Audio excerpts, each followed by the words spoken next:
প্রশাসনের বারংবার আশ্বাসের পরেও কাটাবাদ এলাকায় যোগাযোগ ব্যবস্থার জন্য তৈরি হয়নি রাস্তা। স্থানীয় বিজেপি পরিচালিত গ্রাম পঞ্চায়েতের নীরব ভূমিকায় গত কয়েক মাস ধরে অবশেষে এলাকার মানুষের কষ্ট কিছুটা দূর করতে কাটাবাদ এলাকায় জলের ড্রাম ভারসাম্য রাস্তা তৈরি করার উদ্যোগ গ্রহণ করল এলাকার কিছু যুবক ও সাধারণ মানুষ। দলবল নির্বিশেষে সকলের সহযোগিতায় ভাসমান অস্থায়ী রাস্তা তৈরি হচ্ছে বলে দাবি এলাকার যুবকের। উল্লেখ্য, চলতি বছরের 13 আগস্ট মালদা জেলার মানিকচক ব্লকের দক্ষিণ চণ্ডীপুর গ্রাম পঞ্চায়েতের কাটাবাদ এলাকায় নবনির্মিত রিং বাঁধ ভেঙে কয়েকদিনের জন্য প্লাবিত হয় ভূতনি থানার অন্তর্গত 3টি গ্রাম পঞ্চায়েতের একাধিক গ্রাম। এই বন্যায় নাই ব্যাপক ক্ষয়ক্ষতি হয় গোটা ভূতনি জুড়ে। গত 13 আগস্ট থেকে দক্ষিণ চণ্ডীপুর হীরানন্দপুরের কয়েক হাজার মানুষ নৌকা দিয়ে যাতায়াত করে ভাঙা বাঁধের অংশ নিয়ে। নৌকায় অতিরিক্ত ভাড়া নিয়ে প্রত্যেক দিন জীবনের ঝুঁকি নিয়ে হাজার হাজার মানুষ নৌকা পারাপার করে নিত্যদিনের কাজে যাতায়াত করেন। বারংবার সেচ দপ্তরের আধিকারিকেরা ক্ষতিগ্রস্ত এলাকা পরিদর্শন করে গেলেও এখনো পর্যন্ত কোনো কাজ হয়নি। স্থায়ীভাবে কাটাবাদ এলাকায় লকেট ও ভাঙা বাঁধ কোনো নির্মাণের দাবি তুলেছে সাধারণ মানুষজন। এটা করার কারণ এই যে দেখছেন আপনারা, আজকে শনিবার অনেক মিনিমাম 20-25 হাজার পাবলিক প্রতিদিন এই রাস্তায় যাতায়াত করে। এমনকি এখানে দুটো ফ্ল্যাটের নৌকা দেওয়া আছে, এই দুটো নৌকাতে হয় না। বারবার আমরা বিডিও সাহেবকে বলা সত্ত্বেও সেই দুটো নৌকাই রেখেছে এখানে মানুষ। বাকি প্রাইভেট নৌকাগুলো চলছে, মানুষ যাতায়াতে 20 টাকা কস্টলি চার্জ দিচ্ছে।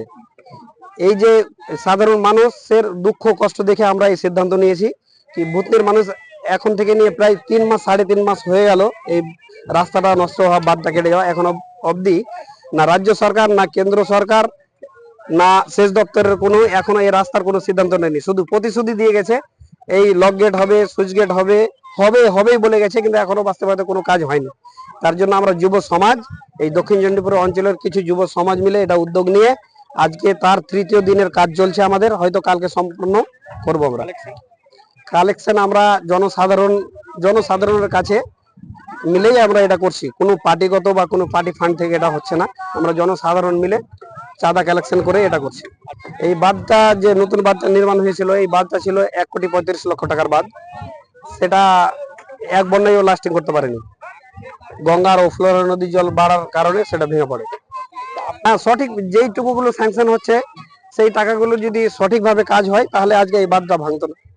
বা আমরা এটাই প্রমাণ করলাম কি 2 লক্ষ টাকার যে ব্যারিজ দিয়েও মানুষ যাতায়াত করতে পারে, যে মানুষ বা টু হুইলার গুলো যে নৌকায় পার হচ্ছে সেটা এটা দিয়ে করতে পারবে। দেখা যাক, তো আমরা সরকারের ঘুম ভাঙানোর জন্য এটা করেছি, যদি দেখে ঘুম ভাঙে কি রাস্তাটার দরকার আছে। কারণ এই দক্ষিণ চণ্ডীপুর হীরানন্দপুর এই দুটো অঞ্চলের একমাত্র মথুরাপুর বা মালদা যে কোনো প্রয়োজনীয় মানে ভূতনিতে মানিকচক ব্লক থেকে নিয়ে মালদা মেডিকেল কলেজ থেকে নিয়ে কোর্ট থেকে নিয়ে সব একমাত্র এই রাস্তা। তো দেখা যাক সরকারের ঘুম ভাঙে কিনা। আমার নাম দানেশ আলী, বাড়ি দক্ষিণ চণ্ডীপুর লুটিয়ারা গ্রাম। এটা দিয়ে তো আমাদের কাজ চলবে না। সরকার যেন এই দেখেই যেন বিকল্প যেন তাড়াতাড়ি দ্রুত ব্যবস্থা না চলো।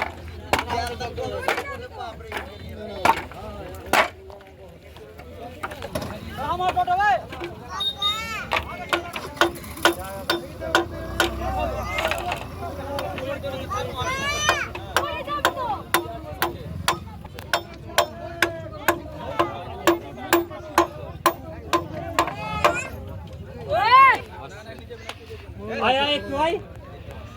আর এগুলো কাজ করছে এখন বর্তমানে সবই ভূতনির বাসিন্দা, ভূতনির যুব সমাজ ছেলেগুলো সব ইয়াং ছেলে। অ্যাকচুয়ালি আর কাজ করেছে কি নৌকায় পার হতে অনেক সময়ের ব্যাপার, ওদের কাজ কোথাও কাজে যেতে গেলে সময় নষ্ট আছে, নৌকাতে পারাপারে অসুবিধা। দেখলাম সরকার তো কাজ করেছিল 1,35,00,000 টাকা, কিন্তু কাজের ভিতরে কোনো কাজ এখনো স্থায়ীভাবে কোনো কাজ হয়নি। সরকারকে এটা জানাতে চাইছি, যারা যুব সমাজগুলো দেখাতে চাইছে, দেখো রাস্তাটা যেটা আছে 2 লক্ষ টাকার মাত্র, সেই রাস্তা দিয়েও পারাপার হওয়া যাবে। এখন শেষ সিদ্ধান্ত আমরা যুব সমাজগুলো বেছে নিয়েছে কি 2 লক্ষ টাকার ব্যারিজ দিয়েও পারাপার হতে পারবে। তাই তো মনে হচ্ছে আত্মসাৎ না হলে তো রাস্তা দিয়ে পার হতাম আমরা, কিন্তু রাস্তাই তো নেই এখন বর্তমানে বেঁচে। এটাই এই কাজটা তো ছেলেগুলো তো বললো ডাইরেক্ট আমাকে হয়ে যাবে রবিবার ফাইনাল দেবো। আরে 3 দিন থেকে মাত্র কাজ করছে, 3 দিন থেকে কাজ ভাসমান ব্যারিজ তৈরি করে রেডি করে দিয়েছে। আমরা ভাসমান ব্যারিজের উপরেই দাঁড়িয়ে আছি। সরকারের উপরে একটা আস্থা রাখবো যে ভাসমান ব্যারিজটা ছেলেগুলো তৈরি করেছে, ভাসমান ব্যারিজটাকে যাতে ভালোভাবে একটু দেখাশোনা করুক, আর তারপরে সরকার যাতে একটা ভালোভাবে স্থায়ী লক গেট তৈরি করে দেয়। এটা আস্থা রাখবো। এই ব্যারিজটা যাতে নষ্ট না হয়, যতদিন রাস্তার সিদ্ধান্ত না হচ্ছে সরকারের উপরে, এটাই আমার আস্থা। আপনার নাম? আমার নাম গোবিন্দ মন্ডল, দক্ষিণ চন্দ্রপুর পঞ্চায়েত। জানি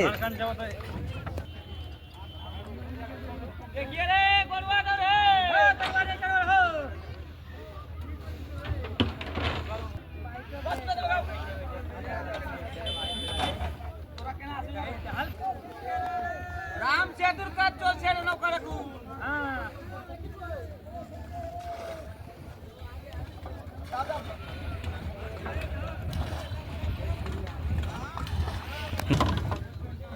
রাখো রাখো রাখো রাখো। আরে এত কাছে না, একটু দূরে করে ছবি আসছে যে।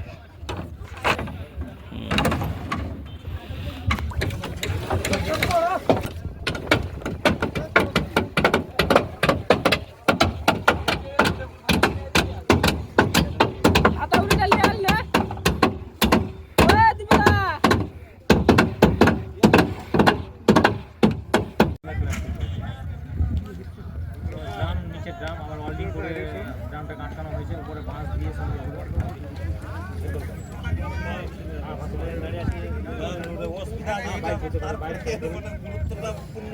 দক্ষিণ চন্দ্রপুর বাসীকে অর্থাৎ ভূতনিবাসীকে এই ভাসমান ব্রিজ তৈরি করার জন্য এই ধন্যবাদ কৃতজ্ঞতা জানাচ্ছি। এটা মহান উদ্যোগ, আর এই মহান উদ্যোগ গ্রহণ করার জন্য এই দক্ষিণ চন্দ্রপুরের ইয়ং ছেলেদেরকে ধন্যবাদ জানাচ্ছি, কারণ এটা দরকার ছিল। এই সরকার, দুর্নীতিবাজ সরকার, ভূতনিটাকে শেষ করে দিয়েছে। এক তো ভাঙন রোধ করতে ব্যর্থ, আর ম্যান অর্থাৎ এই সরকারের তৈরি বন্যাতেই ভূতনি আজকে পর্যস্ত।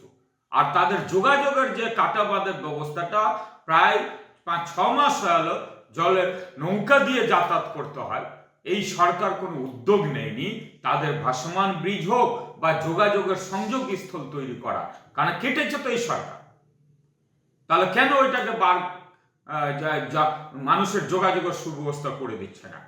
এবং এটা এই সরকার 26-এ ভূতনিবাসীর জবাব দিয়ে দেবে, কারণ ভূতনিবাসী প্রস্তুত আছে যে তাদের ইচ্ছাকৃতভাবে ডুবানো হচ্ছে, ভাঙন রোধ করতে পারছে না। এবং ভূতনিবাসীর যে দুর্দশা, এর জন্য কিন্তু এই সরকার দায়ী। মৃত্যুর জন্য দায়ী, ভূতনিবাসীর দুর্দশার জন্য এই সরকার দায়ী। আশা করি 26-এ এর হিসাব চুকিয়ে নেবে ভূতনিবাসী। চেষ্টা করেছিল, বাট এই সরকারের আন্ডারে সেই বিজেপির গ্রাম পঞ্চায়েত দক্ষিণ চন্দ্রপুর, এই সরকার বিজেপির লোক বা প্রধান কাজ করতে চাইলেও সরকার দেবে না, ব্লক প্রশাসন করতে দেবে না। তারা বলছে আমরা করছি, কোনো উদ্যোগই গ্রহণ করতে দেওয়া হয় না। অর্থাৎ যেরকম বিজেপি এমপিদের কাজ করতে দেওয়া হয় না, এমএলএদের কাজ করতে দেওয়া হয় না, সেরকম বিজেপির প্রধানদেরকে কাজ করতে দেওয়া হয় না। তারা নিরুপায়, অপারক মানুষের কাজ করতে। তাদের সেখানে যে কোনো দোষ আছে তা না, তারা অপারক সেখানে কাজ করতে। তারা চেষ্টা করেছিল, উদ্যোগ নিয়েছিল, কিন্তু করতে দিচ্ছে না প্রশাসনগুলো। আমরা করব, সেখানকার ইয়ং বাহিনী করেছে, ধন্যবাদ। এবং সবাই মিলে করেছে, দক্ষিণ চন্দ্রপুর সহ সেখানকার ভূতনিবাসীকে ধন্যবাদ জানাচ্ছে এই ভাসমান ব্রিজ করার জন্য। এবং এইটা মহান উদ্যোগ, আর এই মহান উদ্যোগকে সাধুবাদ জানাচ্ছি। ফোন নম্বর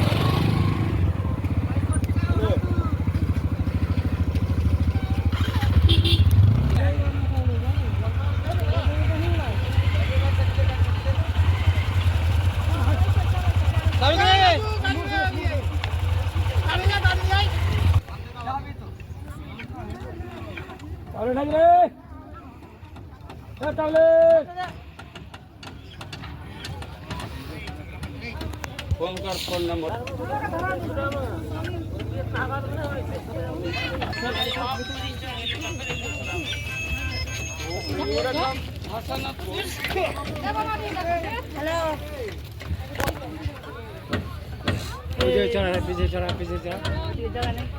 দেখে বেশি হয়ে যাবে।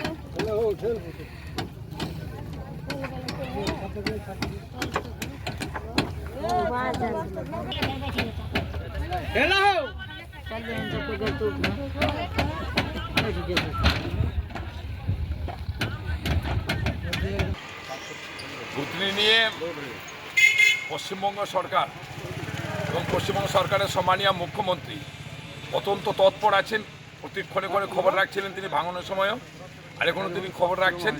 ডিপার্টমেন্ট, ইরিগেশন ডিপার্টমেন্ট তৎপরতার সাথে সেটা লক্ষ্য রাখছে। দ্রুতগতিতে সেই রাস্তা সারাইয়ের কাজ বা ব্রিজের কাজ যা হোক বা লোকগেটের কাজ সেটা গভর্নমেন্ট থেকে করা হবে।